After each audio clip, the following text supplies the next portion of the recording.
Do it live. It's Illinois in Focus Daily with you each and every weekday morning. I'm Greg Bishop, editor of the Center Square, Illinois. Also the producer of Illinois in Focus. Also the host. Greatly appreciate you guys being here as I engineer my way through this kind of Kafka-esque system that I've engineered. Okay, we got tons to tackle, including we've got President Donald Trump saying that Joe Biden, well, he's said it before, but Governor J.B. Pritzker and Mayor Brandon Johnson should be jailed. All of this in the context of a conversation about Antifa. So we'll tackle that. But we've also got to hear from the U.S. Supreme Court, who had a hearing yesterday in a case challenging Illinois counting federal election ballots up to 2 weeks after an election. So stay tuned. That's on the way here. Appreciate you guys' patience with me each and every weekday morning here with Illinois in Focus Daily. All right, get the headlines in your inbox. Go to thecentersquare.com. And we're back. Let's do it.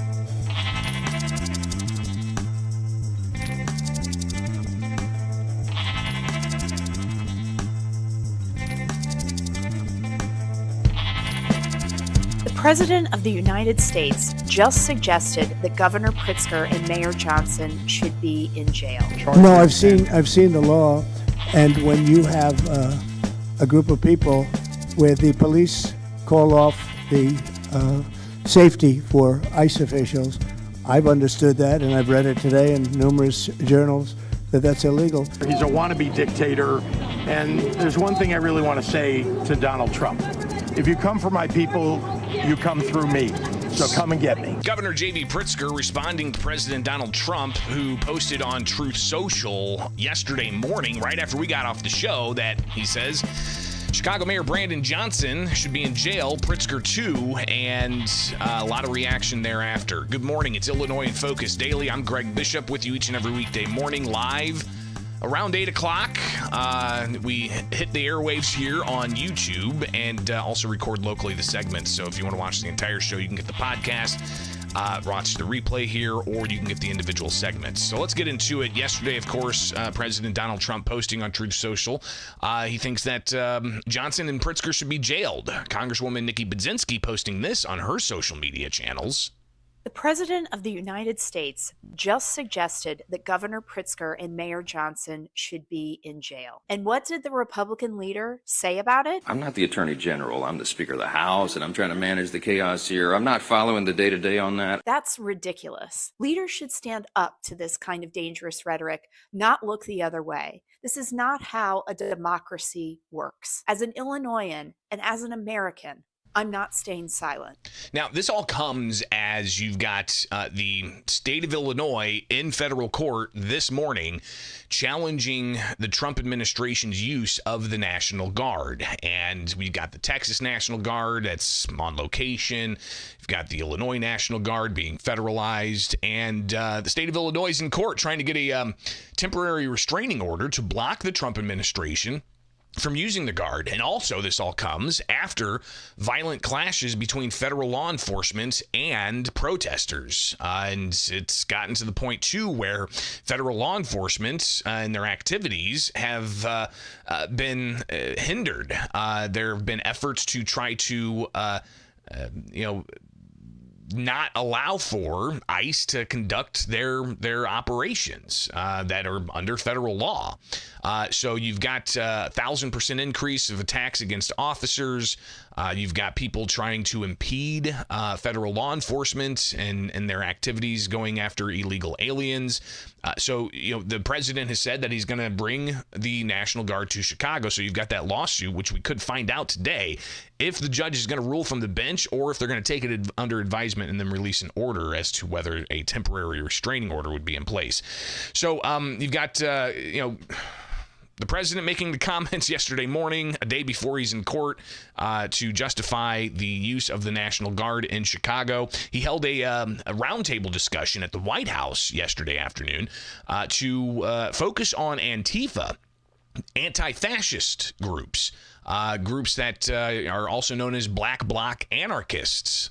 They have a showing in Portland, and you see them outside of a Chicago area facility, typically masked, typically wearing all black, and you've seen the videos and such. So Antifa, not too long ago, President Donald Trump was asked by the Center Square reporter, Sarah Roderick Fitch, to ask the question of should Antifa be considered a domestic terrorist organization. This was back in last month, several weeks ago. That's going on with Charlie Kirk's assassination and the left wing, a lot of left wing violence going on.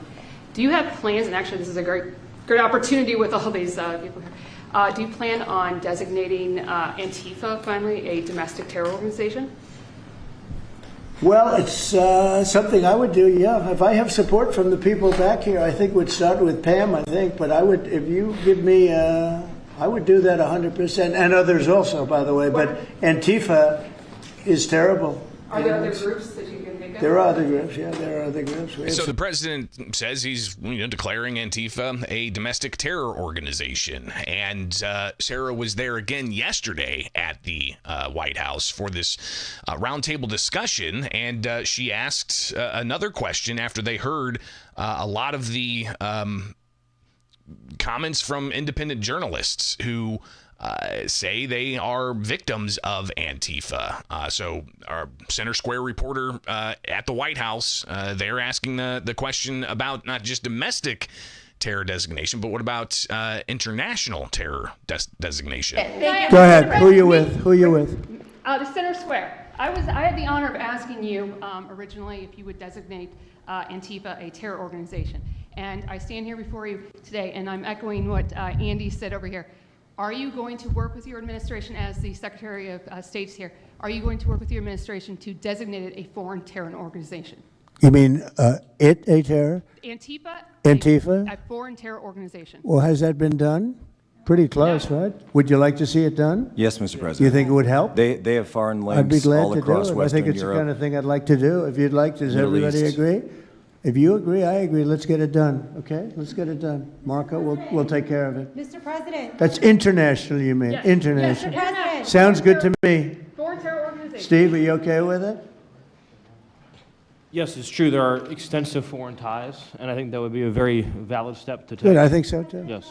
Good, I think it's a good point. Thank you. So again, the question of these groups, these very loose, kind of decentralized groups, there's an effort from the White House now to look into the funding and even declaring it an international terrorist organization. And we'll see where that goes. But the president yesterday in this roundtable discussion about Antifa brought up Chicago multiple times. In Chicago, anarchists have surveilled at least 4 local ICE facilities and posted diagrams of the buildings online, meaning nothing but bad, accompanied by photos of specific ICE agents that they're targeting. And he went on to discuss more about what he says is illegal activity. Everything we're doing is very lawful. What they're doing is not lawful. And what the governor and the mayor of, as an example, you could say of Portland, and you could say certainly of Chicago, it's not lawful what they're doing. They have to be very careful. In addition, 2 weeks ago, a radical left terrorist in Dallas conducted a sniper attack on a local ICE facility, killing 2 people and leaving behind a note that read, "Hopefully this will give ICE agents some real terror." So clearly the president has a lot of information he's pouring through and has seen the headlines, as all of you have seen, and the political violence that sometimes gets attributed back to groups like Antifa. And all this, again, comes after several years worth of Democrats saying Antifa is not a group, it's just an idea. But you see the kind of organization of these decentralized groups in various areas of the country. And Pam Bondi also setting her sights on Chicago yesterday, sitting with the president. These thugs, we saw what's happening in Portland and Chicago, and you saw what happened in Dallas. No longer. This is not activism, it's anarchy. We can't and we will not let masked terrorists burn our buildings, attack our law enforcement, and intimidate our communities. Under your leadership, President Trump, we're deploying the full might of the federal law enforcement to crack down on Antifa and other domestic terrorist organizations. Now, Governor J.B. Pritzker yesterday, amidst all of this, he reacted to the president posting on Truth Social that Pritzker should be in jail. Here is the governor talking to MSNBC yesterday. Well, let's start with the idea that this is a convicted felon. I mean, think about that, who is threatening to jail me. I got to say, this guy's unhinged. He's insecure. He's a wannabe dictator. And there's one thing I really want to say to Donald Trump. If you come for my people, you come through me. So come and get me. So Governor Pritzker saying, come and get me. The president was asked about that tweet yesterday amidst the conversation about Antifa. Earlier today, you said the mayor of Chicago and the governor of Illinois should be jailed. Have you asked the Justice Department to look at possible charges? No, I've seen the law, and when you have a group of people where the police call off the safety for ICE officials, I've understood that, and I've read it today in numerous journals, that that's illegal. What they did is I guess it was ICE, Christie, right? They were under threat, and the police were helping beautifully, and it was fine. And then all of a sudden, a woman was on the line saying, everybody, move back, get out. And they were given an order by the second person in the police department, and the governor knew about it, the mayor knew about it. I understand that's a criminal offense. Do you want to comment on that, Christy? Yes, sir, we're seeing that kind of pattern happen with local law enforcement and state law enforcement, not just in Illinois, but also out in Oregon, too. In fact, in Portland, I was there yesterday, but some of the ICE officers were telling me that as they drove by the rioters that were saying, kill ICE agents, Molotov cocktails, melt ICE, that the Portland police were cheering them on and had their fists in the air cheering on the rioters that were threatening their lives. So in Chicago, we had a 10-car caravan trail our ICE officials and pin them down. And those ICE officials, to get out of their vehicles, a woman tried to ram them and run them over, and shots were fired to get them to safety. So it's happening on a regular basis, and any elected official that allows this to happen and gives cover to those kind of individuals who are perpetuating murder should absolutely be prosecuted, in my opinion. And what happens next? Obviously, we'll be watching as this multi-pronged story of public safety around immigration enforcement continues, with the potential outcome of a motion for a temporary restraining order against the Trump administration for the use of the National Guard in Chicago. That could come today. We'll see what happens. Be with us tomorrow. We'll keep you updated here with Illinois in Focus Daily. All right, stand by. One more segment about the U.S. Supreme Court.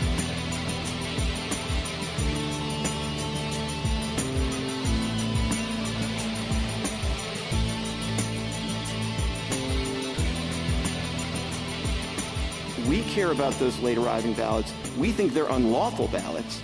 Right there, I think that's enough of an injury. It's just one of the voices heard yesterday in the U.S. Supreme Court about the issue of ballots being counted 2 weeks after Election Day. Welcome back, Illinois in Focus Daily. I'm Greg Bishop. In this case, brought by Congressman Mike Bost, a Republican from Murfreesboro. Used to be a state representative, was actually made famous during budget debates at the Illinois State House. Gosh, this had to have been 15 years ago. When he threw papers all over the place and said he's sick of getting the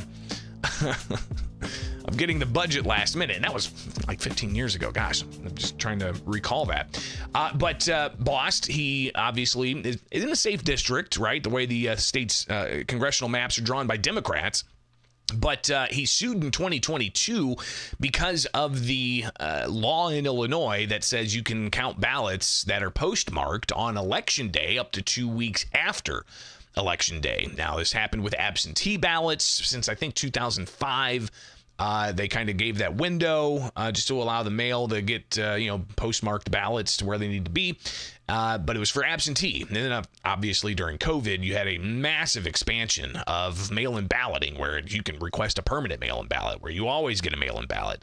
Or you can request one each year and get a mail-in ballot. You don't have to have an excuse or a reason like you're in the military overseas or you're taking care of your mom in Florida or whatever the case may be. So the mail-in balloting's been opened up. So Bost sued as a congressional candidate. Yeah, he's won election after election after election after election, but he sued.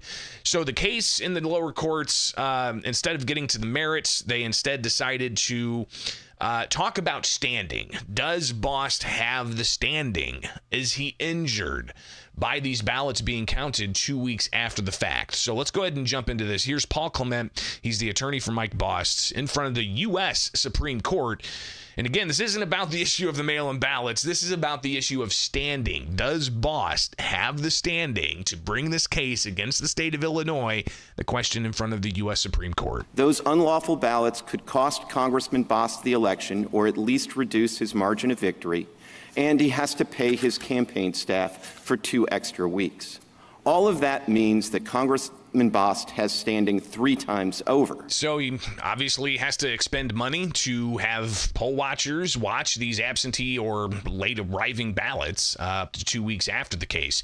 And also just the fact that he's on the ballot, he has standing. Lower courts disagreed. And he went on to be asked questions by a variety of Supreme Court justices if this is just, a party issue. And Clement said he would stand with the Socialist Party to be able to have a candidate take a challenge to election law if they feel they're aggrieved by it. So he doesn't see this as a party issue. He sees this as an issue of, can a person on the ballot challenge election law they feel makes things unfair?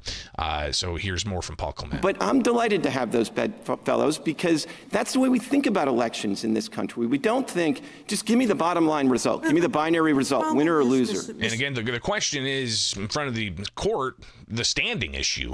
But Clement said, he's aggrieved. Bost is harmed by these late arriving ballots he says are unlawful. We care about those late arriving ballots. We think they're unlawful ballots. Right there, I think that's enough of an injury. So another issues brought up about the pocketbook injury. Bost having to expend resources to be at the vote count location when they're having these late arriving ballots come in up to 2 weeks. Now, in the last 2 weeks, I have to spend some money. If the election ends at Election Day, you're going to spend your money throughout the process differently.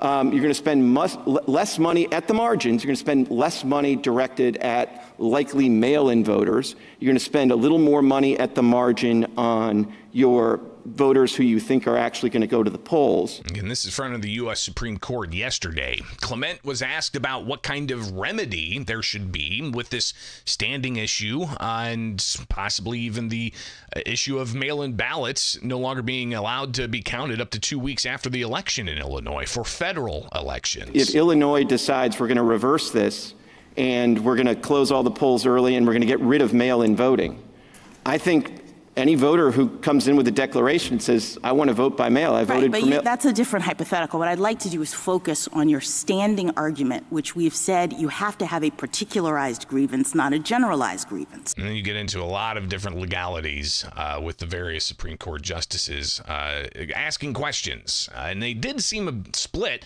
as to if Bost has standing. You got the conservative justices raising questions, but the liberal justices justices seeming to side with the state, and the Illinois Solicitor General, Jane Knotts, she addressed the issues and said that if standing was allowed for Bost, that'll open the floodgates. Petitioner's blanket candidate standing rule would cause chaos for election officials while saddling federal courts with resolving abstract policy disputes. And there was a lot of discussion about, listen, Bost is a safe candidate in a safe district. He's not going to be harmed by these late ballots.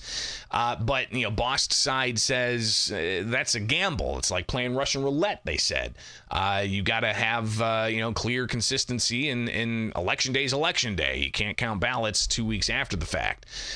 So the question of standing is still very real, but you had Brett Kavanaugh, an associate justice of the U.S. Supreme Court, asking questions about this prognostication issue that they believe the state is asking courts to do. Right? If they look into the future in their crystal ball or read the tea leaves and they say, well, this candidate's not going to be harmed by these late arriving ballots, so he doesn't have a case. Or are the courts going to have to say, well, this candidate does have a possibility of being injured by these late arriving ballots, so he has a case. So it's this issue of prognostication, right? Trying to predict the future. Do the state's defendants, in this case, want the courts to play that game? Bring the table. Okay, so we bring to the table polling data that shows you're down 20. Candidates that are down 20 sometimes make late breaks for it and win. Happens all the time. And you said expertise of campaign advisors. I respect them as much as anyone, but they can be wrong and they don't have perfect crystal balls either. I don't understand a standing rule that therefore depends on prognostication. So Kavanaugh raising that issue, but also Neil Gorsuch raising that issue as well. Is it 50%? Is it 60%? You've resisted giving us a number. And I would just ask you, if you could, what you think that threshold should be. And then along the way, is there something unseemly about federal courts making prognostications about a candidate's chance of success immediately before an election that itself might influence the election? Thoughts? Yes, so I hear maybe two questions in there, and I am resisting giving a number because that is consistent with this court's cases. The court has said... Okay, so no number. You're not going to give us a number. How about the second part of the question? Sure, and maybe could you repeat that for one? Is there something unseemly about a federal court in the middle of an election saying you don't have standing because you're going to win, or you do have standing because you might lose, and that itself might influence the electoral process? Again, that's Neil Gorsuch asking Jane Knotts, the Illinois Solicitor General, about this issue of prognostication. Knotts said, again, in some more detail, that giving Bost standing in this case will allow for others on the ballot. It's easy to get on a ballot, she said, to challenge election law, and that will strain local resources and tie up the courts. First, it would create chaos for election officials. It is very easy to be a candidate. Any self-declared candidate could challenge any election rule that they happen to have a policy disagreement with, even if that rule were entirely harmless. And election officials who are tasked with actually running elections would have to divert their time and energy and litigate, these policy-based disputes, and then federal courts in turn would be put in the position of resolving these, disputes via advisory opinions, which is exactly what this court's standing cases have dictated. Now, after the state presented their defense, you had the plaintiffs come back for just a final round, and you had Paul Clements for Bost say this is a case about standing, but it's also about elections. They want you to look at this declaration and say, well, he's a 10-time incumbent, so he's got a higher standard of showing how these ballots are going to hurt him. Or maybe it's easier for a different incumbent. That way lies madness. What's going to happen? Will there be changes before the 2026 election? Again, this is on the issue of standing. Unless the court does something that I'm not familiar with and just abruptly takes the issue on the merits, things are going to go back to the district court and go all the way back up. So we'll be watching that, and if that's going to happen before 2026. All right, it's Illinois in Focus Daily. I'm Greg Bishop. Like, subscribe, hit that notification bell, and wake up with us each and every weekday morning for more Illinois in Focus Daily.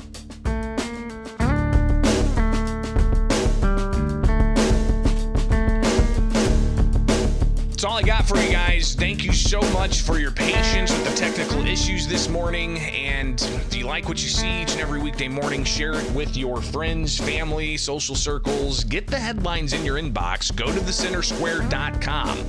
It's not just what's going on in Illinois. We've got a team in Washington, D.C. We've got teams across the country keeping you posted on what's happening with government. And you as the taxpayer are paying for it. We're a free nonprofit newswire service. You can also donate at thecentersquare.com. But again, here in Illinois, we do Illinois in Focus daily, each and every weekday morning. I'm Greg Bishop. Have a great Thursday. We'll see you back here tomorrow morning with plenty more to tackle. Governor J.B. Pritzker's got a news conference. You've got the state and courts about the National Guard. So much more. Plus, we got veto session coming up next week. Oh, boy. You're going to want to get that headline in your inbox. Get to thecentersquare.com and wake up with us here with Illinois in Focus Daily.